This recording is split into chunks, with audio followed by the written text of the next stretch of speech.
What up? This is Rama Screen, and in the anticipation of Jupiter's Legacy arriving May 7 on Netflix, I'm here talking with the composer of this new series, Stephanie Economou. How are you, Stephanie?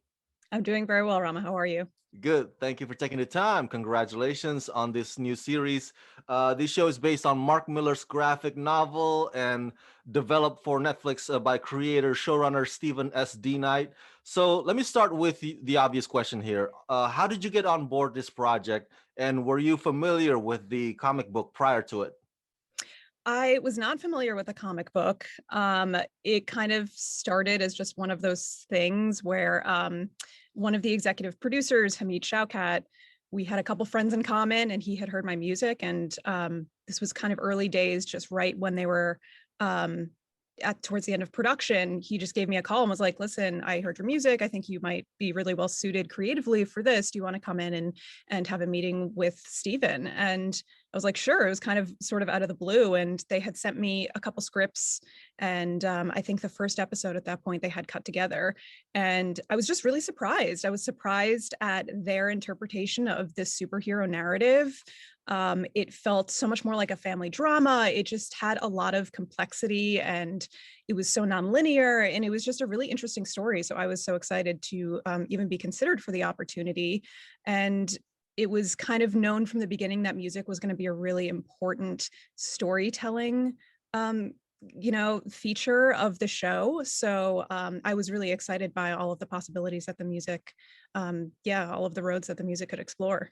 Yeah, I've seen all the episodes, and my goodness, this is a superhero show unlike any other I've ever seen. It's just Yeah. so unique and fantastic. Like you said, very heavy family drama and whatnot, and also period piece as well. So Yeah. I read that you, before we dive deep into that, I read that you are a longtime collaborator of The Martian and Narnia score composer Harry Gregson Williams. And Yes. over the years, you've also provided additional music for other films, including The Zookeeper's Wife and The Meg. I mean, it is true that, it's true, isn't it, that it seems that in this business, somebody starts out as a protege of somebody else before eventually stepping up to the plate. Talk to me about the significance of making that connection with other composers and earning your stripes? Yeah, that's a great question. Being kind of an apprentice under a decorated composer isn't the only way to kind of gain that experience, but it certainly is a way. And it served me quite well because when I started working with Harry, I was very green. I was still in grad school, and I really had no credits to my name. I was kind of just scoring a lot of short films, student films. And he really just took me under his wing and was such an incredible mentor for 6 years to me. And just being able to sit at the back of his studio and watch him work and learn his process and see what he was like as a collaborator with directors and producers, heads of studios, it was so crucial for me as a young composer who really just had no idea the practicality of what it was like to have a career in this industry. And also working with someone like Harry was really amazing because he's very, very generous. It was only myself and one other coworker. That was the team for 6 years. So it was a very, very small operation compared to a lot of bigger composers. So it was very intimate, and it was very, very much just like a creative, hyper creative relationship for many years.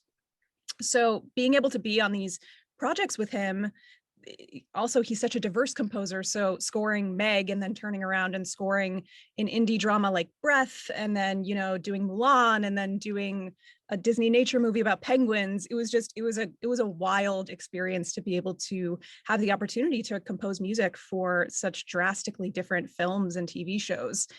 That was really, really, really crucial in helping me gain experience and kind of building my toolkit as a composer. So it was just kind of, I like to say that like I grew up at Harry's, because that really is the case. Professionally, he helped set me up for where I am now, which is really wonderful. And certainly it's not like that with every composer and their assistant. It's not always that way, but I was very fortunate to have had such a wonderful mentorship with him for many years. Let's dive to the Jupiter's Legacy. As I said, it's a bit of a period piece, and like you said, family drama. So it is a very unique superhero show. It's in that it's just not action packed all the time, Mhm. even though there is action. So what were the instruments or the music that you were going for with this one, especially with the fact that the story jumps back and forth between Depression era and present day? Yeah, it was really important to not really intentionally comment on the time period jumping. I had asked that. That was kind of one of the first questions that I had asked in one of our first spotting sessions was, do you want the palette in the past to kind of reflect that the 20s and 30s, the music of the 20s and 30s? Hmm. And one of the other showrunners, Sang-Kyu Kim, he was just like, absolutely not. We don't want to do that. We want to make it feel like a really cohesive piece because we're hopping time periods and we're hopping timelines, and it's sort of just like we wanted it to feel like one thing musically. And I Ah. think that was really crucial because essentially what I did was I composed themes for different characters. So Sheldon the Utopian has a theme, which is also the show theme. It's kind of the main theme, which you'll hear in the main title and throughout the whole series, really. Chloe has a theme, Grace has a theme, Raiku, Walter, I was able to kind of craft these musical signatures for each character so that whether they're fighting in a big action sequence or we're jumping to the past and it's a like more intimate, delicate moment, at least those signatures were the same. So you felt like you were growing with the characters and understanding their origins back in the 20s and 30s. And then in present day, it still kind of follows them around. So being able to write melodies and themes, character themes that could kind of expand and contract depending on where we are in the world. We go to Morocco, in episodes 6 and 7. So being able to use those themes with a different palette there, or being able to use them in a more modern way in the present day. That was kind of the way that I had designed the music to sort of function on like a higher, more meta level. So everything felt like one cohesive score. You're saying that the equivalence of Alan Silvestri's Avengers theme when the superheroes get together for this one is Shell's theme. Shell's theme is the main theme of Jupiter's Legacy. Sheldon's Sheldon, theme. yeah. It's yeah, so it kind of functions as both. The reason I chose to do that was because Sheldon represents kind of those traditional ideals of the union. So I was Oh. like, let's have the show theme, the union theme, also just kind of that way it's when I decide to break it down and kind of fragment it as things start to get a little bit, less certain, it feels like we're with him internally and experiencing that, the fragmentation of what he has kind of built his whole life on. Hmm. So that felt like it made sense to me just to kind of have that be the main theme of the show and the Utopian's main theme as well. Ah, I get it. Thank you for clarifying there. And on the press note they gave me, it says that you lifted text directly from Mark Miller's graphic novel, translated into Latin, and incorporated those choir vocals into the music. Help me understand. What does that mean? How did that work? Yeah, so from the beginning, episode 7 is definitely just such an epic journey, Hmm. where our 6 original heroes they arrive at the island and they're faced with all sorts of intense challenges before they are granted their powers. And there's one, I won't spoil it, but there's one, I mean, you've seen it, but there's one incredible moment towards the end of the very final scene of the episode, Yes. right before they're granted their powers. And I just felt really compelled to do something kind of bold and out of the box there. So I wanted to write a chorale, like a big choir piece, kind of like a requiem, Hmm. using that main theme.